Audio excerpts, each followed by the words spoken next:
Arman Tsarukyan continues to take aim at the idea of Ilia Topuria fighting Paddy Pimblett, and he isn't holding back. Following his massive victory in Qatar, Tsarukyan has been extremely active across social media and various interviews, repeatedly trashing the matchup between Topuria and Pimblett. According to him, this fight makes absolutely no sense competitively and would be nothing more than an easy night for the featherweight champion. Yesterday, Tsarukyan criticized the matchup during an interview with Ariel Helwani, calling it a joke, and suggesting that the UFC would be prioritizing entertainment over sporting merit. Now, he has doubled down during a new sit-down with Daniel Cormier, adding even more fuel to the fire. In the interview with DC, Tsarukyan argued that the MMA community would laugh at the booking because, in his words, Topuria would run through Pimblett without any resistance. He went so far as to compare the potential matchup to other one-sided fights and pointed out that Michael Chandler, whom Pimblett has mocked, has been finished several times by elite fighters. Tsarukyan emphasized that Pimblett has shown nothing that suggests he could compete with a dominant and explosive striker like Topuria.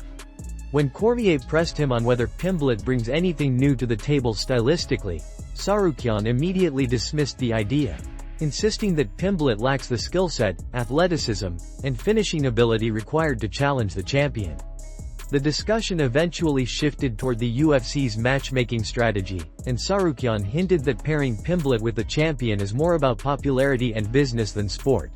Later that night, Tsarukyan took his critiques to social platform X, posting a message aimed directly at Topuria and mocking his sudden shift in persona and career trajectory. He wrote that Topuria had gone from El Matador to LP, and continued to joke about how far his image has fallen. The post drew huge attention online, with fans debating whether Tsarukyan's comments were pure trash talk or an attempt to pressure the UFC into making a fight between him and Topuria next. As the lightweight division heats up, the big question remains: who should Ilia Topuria face next? Should it be Paddy Pimblett in what many see as a mismatch, Arman Tsarukyan in a true high-stakes contender fight, or Justin Gaethje, who has made it clear he will retire if he doesn't receive a title shot soon? Whatever direction the UFC chooses, things are about to get very interesting in the division. Sean Brady is sparking major discussion after hinting that he might move down to the lightweight division. Brady recently competed at UFC 322, where he suffered a first-round TKO loss to Michael Morales. Shortly after the fight, he shared a message on Instagram, assuring fans that he was doing well and was physically healthy despite the setback. Now, only a couple of weeks removed from the event, Brady has opened up about the loss during an episode of his YouTube show, The Brady Bag Show. He explained he was in good spirits and eager to return as soon as possible. Reflecting on the defeat, Brady said he simply got caught by a punch, something that can happen to anyone in the sport.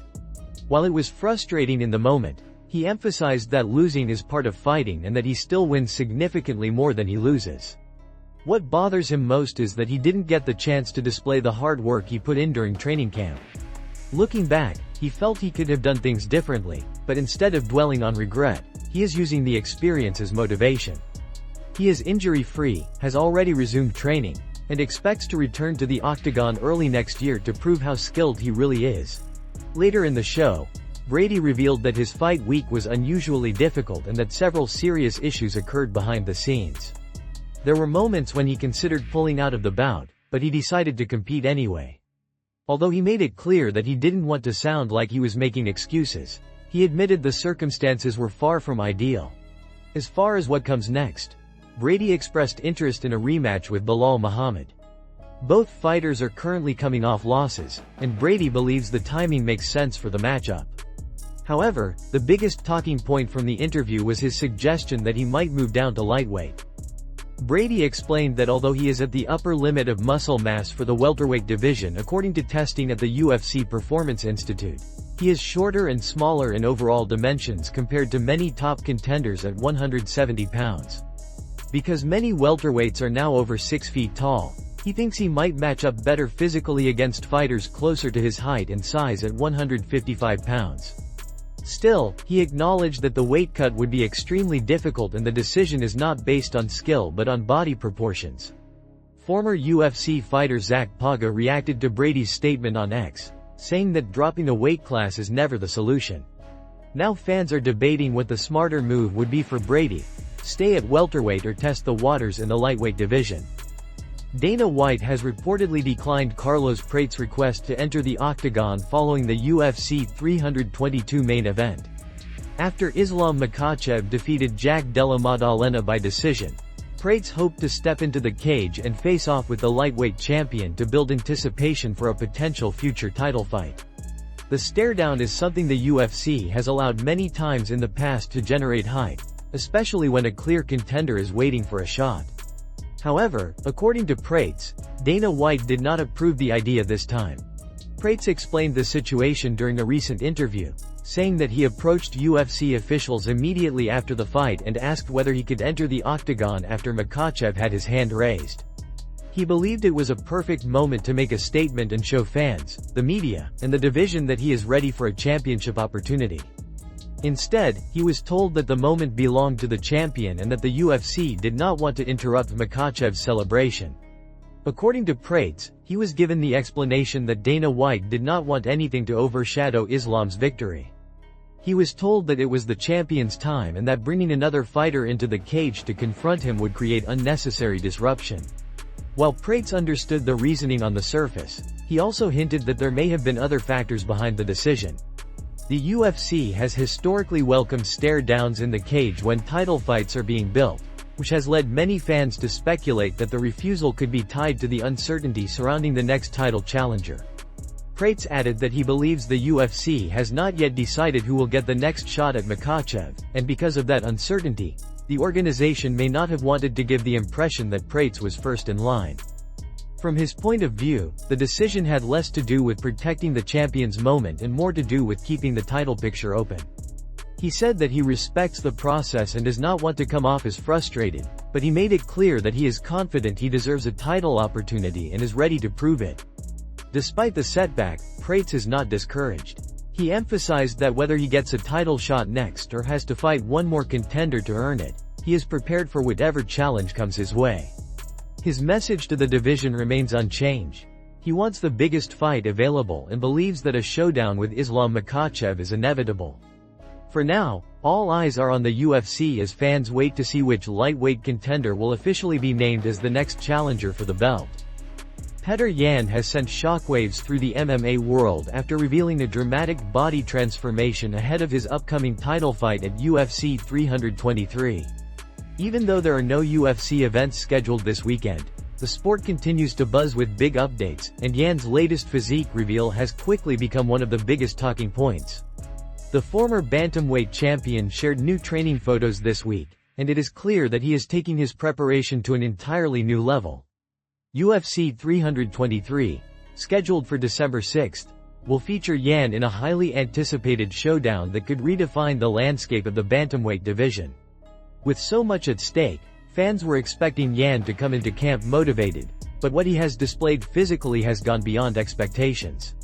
His recent images show a noticeably thicker frame, with increased muscle mass, sharp conditioning, and the kind of intensity that suggests he is focused on reclaiming his throne.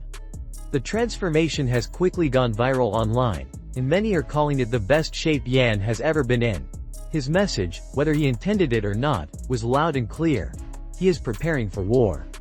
For months leading into UFC 323, Yan has been training out of several high-level gyms, sharpening his striking while pushing his wrestling and cardio to peak levels.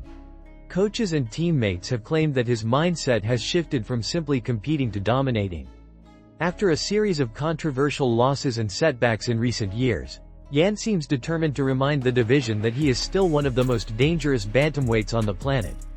Fans immediately reacted to the transformation, praising his commitment while also warning his opponent, Merab Dvalishvili, to take notice.